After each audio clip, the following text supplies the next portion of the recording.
Hi అండి. Welcome to TGPSC exams. మనం దీని ముందు పార్ట్‌లో 25థ్ బిట్ దాకా కవర్ చేశామండి. సో, నెక్స్ట్ 26 బిట్ నుంచి ఇప్పుడు మనం డిస్కస్ చేస్తాం. నెక్స్ట్ మనం డిస్కస్ చేయబోయే కింగ్ ఎవరంటే నాజర్ జంగ్ అండి. నాజర్ జంగ్ ఎప్పటి నుంచి ఎప్పటి వరకు పరిపాలించాడంటే 1748 టు 1750 అంటే జస్ట్ 2 ఇయర్స్ స్పాన్ వరకే ఉందండి ఇతని రూలింగ్. సో, ఈ 2 ఇయర్స్ స్పాన్‌లో ఇతను చేసిన ఇంపార్టెంట్ పనులు ఏంటనేది ఇప్పుడు మనం డిస్కస్ చేసుకుంటాము. 26 బిట్ వచ్చేసరికి ఇతని కాలంలో ఏ ఏ యుద్ధాలు జరిగాయి? నాజర్ జంగ్ కాలంలో ఏ యుద్ధాలు జరిగాయంటే ఒకటి అంబూర్ యుద్ధము, నెక్స్ట్ కర్ణాటక వార్ 1 అనేది జరిగిందండి. ఏ ఇయర్‌లో జరిగిందంటే అంబూర్ యుద్ధం ఏమో 1749, కర్ణాటిక్ వార్ ఏమో 1746-1748 లోపు జరిగిందండి. నెక్స్ట్ 27థ్ బిట్ వచ్చేసరికి నాజర్ జంగ్‌కి మద్దతు ఇచ్చిన వారు ఎవరు అని అంటే ఆంగ్లేయులు అండి. సో, ఈ నాజర్ జంగ్‌కి ఎవరు మద్దతు ఇచ్చారంటే ఆంగ్లేయులు. ఈ నాజర్ జంగ్ ఎవరి కొడుకు అంటే నిజాం కొడుకండి. ఏ నిజాము? ఫస్ట్ నిజాముల్ ముల్క్ ఈయన మన ముందు ఫస్ట్ కింగ్ ఎవరు? నిజాముల్ ముల్క్ గదండీ! ఫస్ట్ ఆసఫ్ సో, నిజాముల్ ముల్క్ వాళ్ళ కొడుకే ఈ నాజర్ జంగ్. సో, ఈ నాజర్ జంగ్‌కి అంటే ఆయన చనిపోయాడు గదండీ ఇందాక. నిజాముల్ ముల్క్ చనిపోయిన తర్వాత ఆ సుల్తాన్ ఆ సింహాసనం ఎవరికివ్వాలి అనంటే నాజర్ జంగ్‌కి ఇవ్వాలి ఆయన కొడుకుకి అని ఆంగ్లేయులు సపోర్ట్ జేశారు.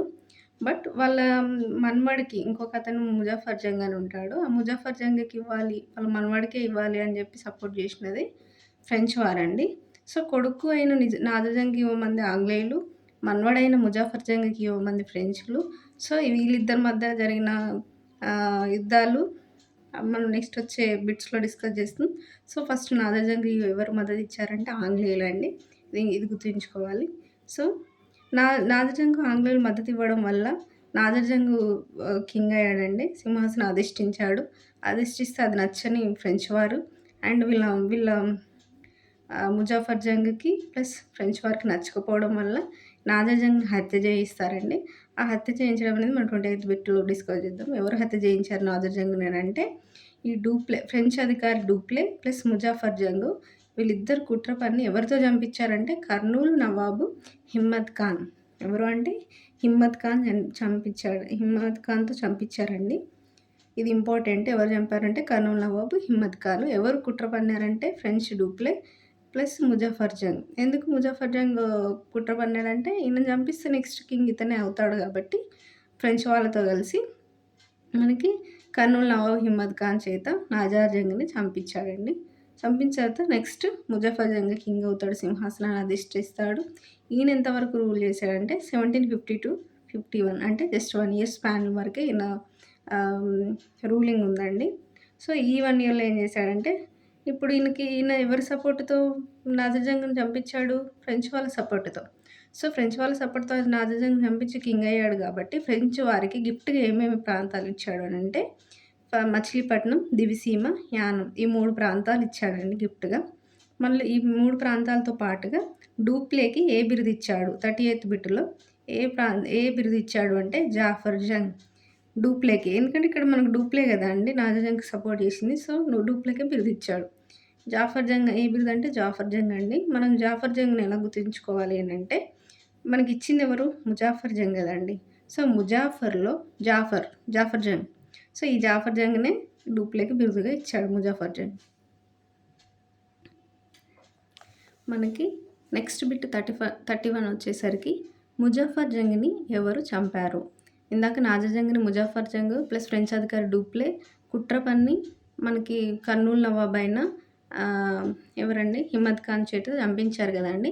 ఇప్పుడు ముజాఫర్‌ని ఎవరు చంపుతారు అనంటే ముజాఫర్‌ని కడప, కర్నూలు నవాబులు ఇద్దరు చంపుతారండి. సో, ఎక్కడ చంపారంటే రాయచోటి దగ్గర లక్కిరెడ్డిపల్లి దగ్గర చంపారండి. సో, ముజాఫర్ జంగ్‌ని ఎవరు చంపారు అంటే కడప, కర్నూలు నవాబులు. ఇందాక నాజర్ జంగ్‌ని చంపింది జస్ట్ కర్నూలు నవాబే అండి. కానీ ముజాఫర్ జంగ్‌ని చంపింది మాత్రం కడప ప్లస్ కర్నూలు నవాబులు. వీళ్ళిద్దరు నవాబులు. ఎక్కడ చంపారు అంటే రాయచోటి దగ్గర లక్కిరెడ్డిపల్లిలో చంపేశారు ఇతన్ని. నెక్స్ట్ 32 బిట్ వచ్చేసరికి మనకి సలాబత్ జంగ్ వస్తాడండి నెక్స్ట్. ముజాఫర్ జంగ్ చనిపోయిన తర్వాత ఈ సలాబత్ జంగ్ రూలింగ్ ఎప్పటి నుంచి ఎప్పటి వరకు ఉంది అంటే 1751 నుంచి 61 దాకా ఉందండి. అంటే ఆల్మోస్ట్ 10 ఇయర్స్ స్పాను.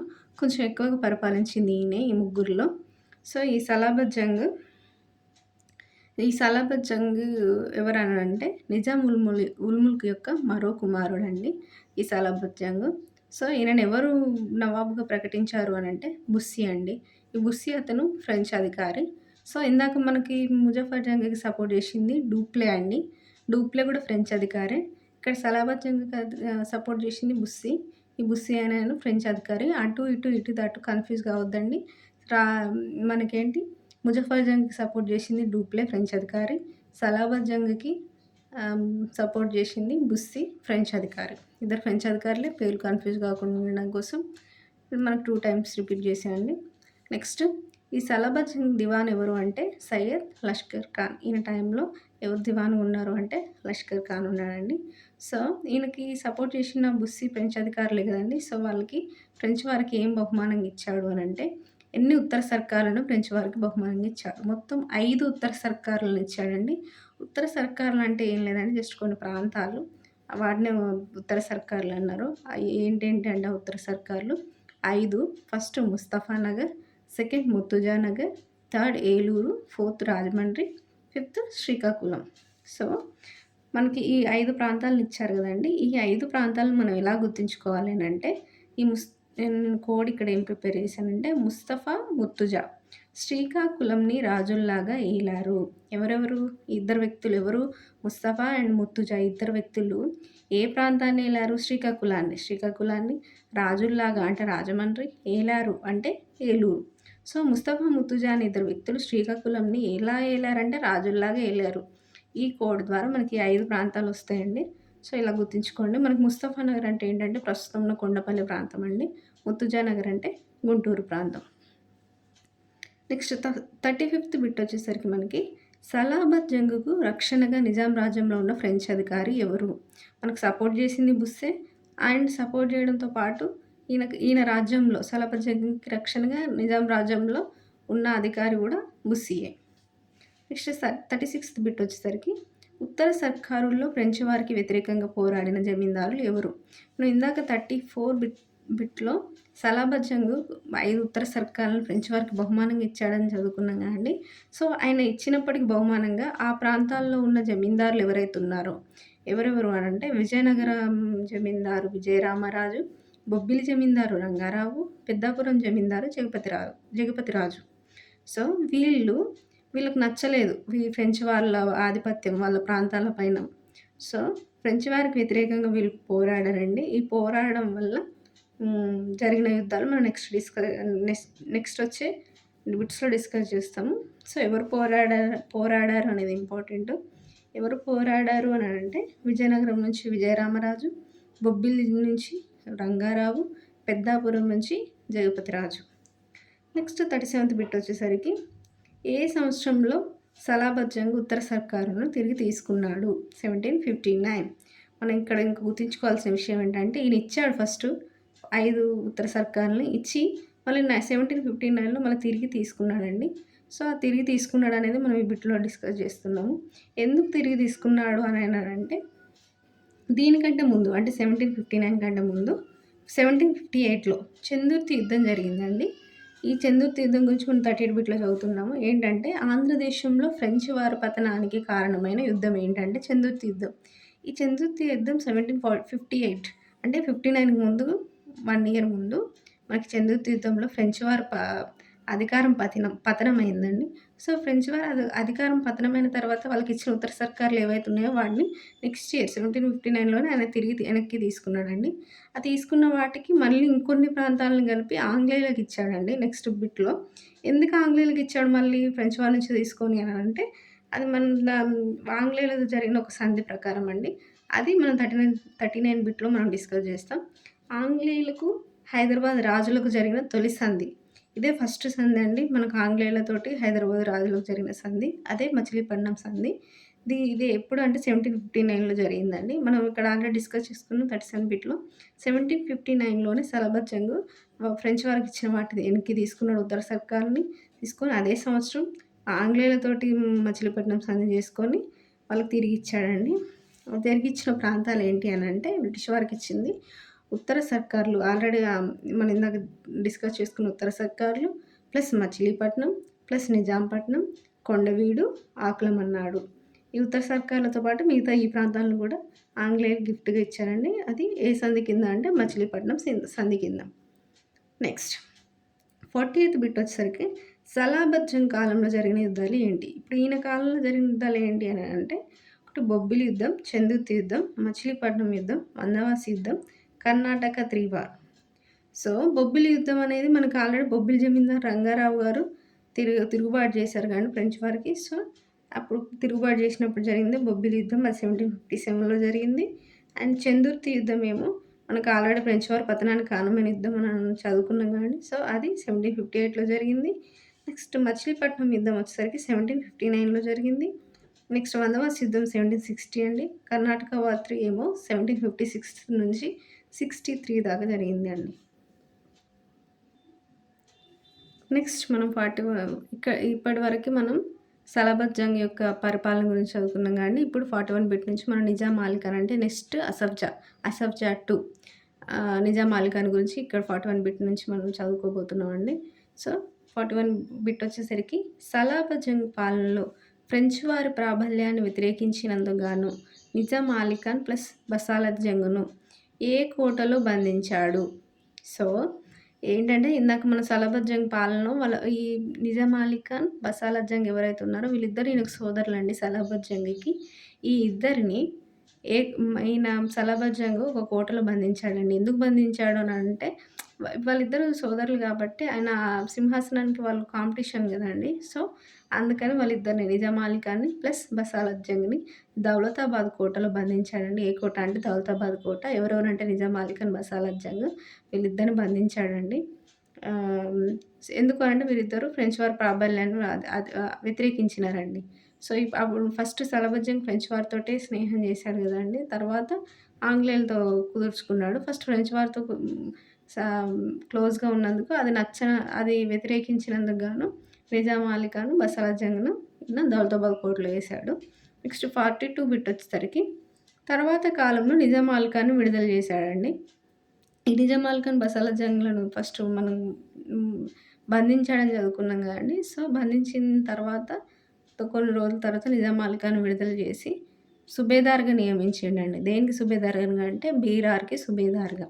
సో, ఇది చాలా చాలా ఇంపార్టెంట్ అండి. ఈ బీరార్ అనే ప్రాంతము, ఈ బీరార్ అనే సంధి చాలా సార్లు రిపీట్ అవుతుంది తెలంగాణ మోడర్న్ హిస్టరీలో. సో, ఈ బీరార్ అనేది చాలా ఇంపార్టెంట్ రోలు. ఈ బీరార్‌కి సుబేదార్‌గా ఎవరిని నియమించాడంటే నిజాం అలీ ఖాన్ నియమించాడు. ఆ తర్వాత దివాన్‌గా నియమించాడు. ఫస్ట్ బీరార్ సుబేదార్‌గా నియమించి ఆ తర్వాత దివాన్‌గా నియమించాడండి నిజాం అలీ ఖాన్ విడుదల చేసిన తర్వాత. సో, దివాన్‌గా ఉన్న టైంలోనే ఈయన 2 యుద్ధాలు చేశాడు. ఎవరితో అంటే మహారాష్ట్రతోటి. మనం ఫస్ట్ నిజాం నుంచి చదువుకుంటుంది ఏంటి అని అంటే మహారాష్ట్రతోటి వీళ్ళు నిరంతర యుద్ధాలు జరుపుతున్నారండి. సో, ఈయన టైంలో కూడా యుద్ధాలు జరిగినాయి. 2 యుద్ధాలు. అవి ఏంటంటే సిందికేట్ అండ్ ఉద్గిర్. సిందిఖేడ్ యుద్ధం ఎప్పుడు జరిగిందంటే 1757లో సిందిఖేడ్ యుద్ధం జరిగింది. 1759లో ఉద్గిర్ యుద్ధం జరిగింది. సో, ఈ 2 యుద్ధాలలో మహారాష్ట్ర చేతుల్లో ఈయన ఓడిపోయాడండి నిజాం అలీ ఖాన్. ఓడిపోయినందుకు గాను ఈయన 5 ప్రాంతాలు వాళ్ళకిచ్చాడు తిరిగి. ఏవేవి ప్రాంతాలంటే అహ్మద్ నగర్, బీజాపూర్, దౌలతాబాద్, బుర్హాన్పూర్, దరార్ కోట. సో, ఈ 5 ప్రాంతాలని మహారాష్ట్రల చేతిలో ఓడిపోయినందుకు గాను ఈ సిందికేట్, ఉద్గిర్ యుద్ధాల వల్ల ఈ ప్రాంతాలు తిరిగిచ్చేశాడండి. సో, 44 బిట్ వచ్చేసరికి 3వ పానిపట్టు యుద్ధంలో మరాఠీలు ఓడిపోయినాక నిజాం అలీ ఖాన్ పూనాపై దండెత్తాడండి. సో, ఆల్రెడీ దీనికంటే ముందు సిందికేట్, ఉద్గిర్ వద్ద జరిగిన యుద్ధాల్లో మహారాష్ట్రతో ఓడిపోయిండు నిజాం అలీ ఖాన్. ఓడిపోయి తర్వాత కొన్ని రోజులైన తర్వాత 1761లో మరాఠీలు జరిపిన 3వ పానిపట్టు యుద్ధంలో అంటే నిజాంలతో జరగలేదండి 3వ పానిపట్టు యుద్ధం. మరాఠీలు పాల్గొన్నారు 3వ పానిపట్టు యుద్ధంలో. సో, ఆ యుద్ధంలో మరాఠీలు ఓడిపోయిన తర్వాత వాళ్ళు చాలా వీక్ అయిపోయినారు. వీక్ అయిపోయిన తరుణాన్ని చూసుకొని నిజాం అలీ ఖాన్ అప్పుడు దండెత్తిండు మరాఠీల పైన మళ్ళీ. సో, ఆ టైంలో మరాఠీలు వీక్ ఉన్న టైంలో దండెత్తాడు. పూనా పైన దండెత్తి అక్కడున్న నలదుర్గ్‌ని స్వాధీనం చేసుకున్నాడండి నిజాం అలీ ఖాన్. సో, మనం ఏంటంటే ఫస్ట్ సిందికేట్, ఉద్గిర్ దగ్గరనేమో ఓడిపోయి ఈ ప్రాంతాలను వాళ్ళకి స్వాధీనపరిచాడు. ఆ తర్వాత 3వ పానిపట్టు యుద్ధంలో మరాఠీలు ఓడిపోయిన తర్వాత వాళ్ళు వీక్ ఉన్న టైంలో నిజాం అలీ ఖాన్ మళ్ళీ పూనాపై దండెత్తి నలదుర్గ్‌ని స్వాధీనం చేసుకున్నాడనేది ఈ బిట్ అండి. తర్వాత 45 శ్రీగొండలో సింధియా భవంతిని ఎవరు తవ్వించారు? ఎవరు అంటే నిజాం అలీ ఖాన్ అండి. ఎక్కడ అంటే శ్రీగొండ, ఏ భవంతి అంటే సింధియా భవంతి. నెక్స్ట్ 46 బిట్ వచ్చేసరికి నిజాం అలీ ఖాన్ ఏ సంవత్సరంలో సింహాసనం అధిష్ఠించాడు? సో, ఏ సంవత్సరంలో అధిష్ఠించాడు అనంటే, మనకి ఇక్కడ పూనపై దండెత్తాడు గదండీ! 62లో 1762లో ఆ పూనా యుద్ధంలో మరాఠీలను ఓడించి నలదుర్గను స్వాధీనం చేసుకున్న తర్వాత తిరిగి వచ్చిన తర్వాత నిజాం రాజ్యానికి సలాబత్ జంగ్ అప్పుడు సలాబత్ జంగే గదండీ! రాజుగా ఉంది. సో, సలాబత్ జంగ్‌ని బీదర్ కోటలో బంధించాడండి. బంధించి ఆ తర్వాత హత్య చేయించాడు. సో, ఫస్ట్ ఏమో సలాబత్ జంగ్ నిజాం అలీ ఖాన్ బంధించాడు. ఎక్కడ? దౌలతాబాద్ కోటలో. తర్వాత ఈయనని దివాన్‌గా చేసిన తర్వాత ఈయన పూనా యుద్ధం గెలిచిన తర్వాత కాన్ఫిడెన్స్ ఎక్కువై వచ్చి నిజాం రాజ్యానికి సలాబత్ జంగ్‌ని బీదర్ కోటలో బంధించి ఆ తర్వాత హత్య చేయించాడండి. ఏ కోటలో బంధించాడంటే బీదర్ కోట. అది గుర్తుంచుకోవాల్సిన బిట్టు. నెక్స్ట్ 47 బిట్ వచ్చేసరికి ఎవరి కాలం నుండి అసఫ్ జాహీలు నిజాంగా పిలువబడ్డారు? సో, మనం ఇప్పటిదాకా మనం ఇంపార్టెంట్ ఏంటనంటే ఇప్పటిదాకా ఈ సెకండ్ నిజాం వచ్చేవరకి అంటే సెకండ్ అసఫ్ జాహీ వచ్చేవరకి వాళ్ళని అసఫ్ జాహీలే అన్నారు. అసఫ్ జాహీలని అందరిని అన్నారు. బట్ నిజాంలని ఎప్పటి నుంచి పిలువబడ్డారు అనంటే నిజాం అలీ ఖాన్ టైం నుంచి నిజాం అని పిలువబడ్డారండి. సో, నిజాముల్ ముల్క్‌ని నిజాం అని అనలేదు. నిజాముల్ ముల్క్ ఫస్ట్ అసఫ్ జా నిజాముల్ ముల్క్‌ని నిజాం అని అనలేదు. ఓన్లీ అసఫ్ జాహీనే ఆయన. కానీ నిజాం అలీ ఖాన్ టైం నుంచి నిజాంలు అని పిలువబడ్డారండి వీళ్ళు. నెక్స్ట్ 48 బిట్ వచ్చేసరికి ఎవరు రాజధానిని ఔరంగాబాద్ నుంచి హైదరాబాద్‌కి మార్చారు? మనం ఇందాక చదువుకున్నామండి నిజాంల రాజధాని ఫస్ట్ ఔరంగాబాద్ తర్వాత హైదరాబాదు. సో, ఈ హైదరాబాద్ మార్చింది ఎవరంటే ఇతనే సెకండ్ అసఫ్ జా నిజాం అలీ ఖాన్ అండి. ఏ ఇయర్‌లో అంటే 1763లో. ఈయన ఎప్పుడు సింహాసనం అధిష్ఠించాడు? 62లో అండి. నెక్స్ట్ ఇయరే 63లో ఆయన రాజధానిని ఔరంగాబాద్ నుంచి హైదరాబాద్‌కి మార్చాడు. నెక్స్ట్ 49 బిట్ వచ్చేసరికి మూడో మైసూర్ యుద్ధంలో శ్రీరంగపట్నం సంధి ప్రకారం నిజాం అలీ ఖాన్ ఏ ఏ ప్రాంతాలను పొందాడు? ఏ ఏ ప్రాంతాలను పొందాడంటే కడప, బళ్ళారి, గుర్రంకొండ ఈ 3 ప్రాంతాలను పొందాడండి. అసలు ఈ మూడో మైసూర్ యుద్ధానికి నిజాం అలీ ఖాన్‌కి సంబంధం ఏంటంటే మూడో మైసూర్ యుద్ధం అనేది మనకు ఇండియన్ హిస్టరీ చదువుతున్నప్పుడు ఇంకా క్లియర్‌గా అర్థమవుతుందండి.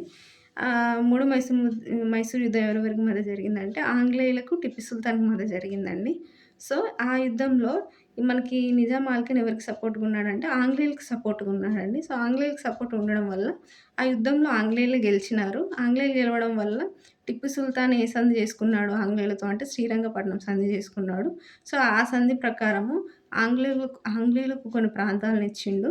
సో, ఆంగ్లేయులకు కొన్ని ప్రాంతాలు ఇచ్చినప్పుడు ఆంగ్లేయులకు సపోర్ట్‌గా ఉన్న మన నిజాం అలీ ఖాన్‌కి కూడా కొన్ని ప్రాంతాలొచ్చినాయి. గిఫ్ట్‌గా. ఏంటి ఆ ప్రాంతాలంటే కడప, బళ్ళారి, గుర్రంకొండ అనే 3 ప్రాంతాల్లో వచ్చినాయండి. నెక్స్ట్ 50 బిట్ వచ్చేసరికి మనకి ఖర్దా యుద్ధం ఎవరెవరికి మధ్య జరిగింది? ఈ ఖర్దా యుద్ధం అనేది చాలా చాలా చాలా ఇంపార్టెంట్ అండి. ఈ ఖర్దా యుద్ధం ఎవరెవరికి మధ్య జరిగింది అంటే నిజాం అలీ ఖాన్‌కి, మాధవరావు టూకి మధ్య జరిగింది. ఈ మాధవరావు టూ ఎవరు అనంటే మరాఠా పేష్వా. సో, మనకిక్కడ మరాఠాలతోటి యుద్ధం జరుగుతుంది. కంటిన్యూయస్‌గా మనం చదువుకుంటున్నాము. సో, కన్‌ఫ్యూజ్ అవ్వకుండా ఖర్దా యుద్ధం ఎవరు అంటే నిజాం అలీ ఖాన్, మాధవరావు టూ. ఈ మాధవరావు టూ అనే అతనే మరాఠా పేష్వా అండి. ఇక్కడితో మనం 50 బిట్స్ కవర్ చేసుకున్నాము. నెక్స్ట్ అప్‌కమింగ్ వీడియోలో నెక్స్ట్ బిట్స్ మనం కవర్ చేద్దామండి. Thank you.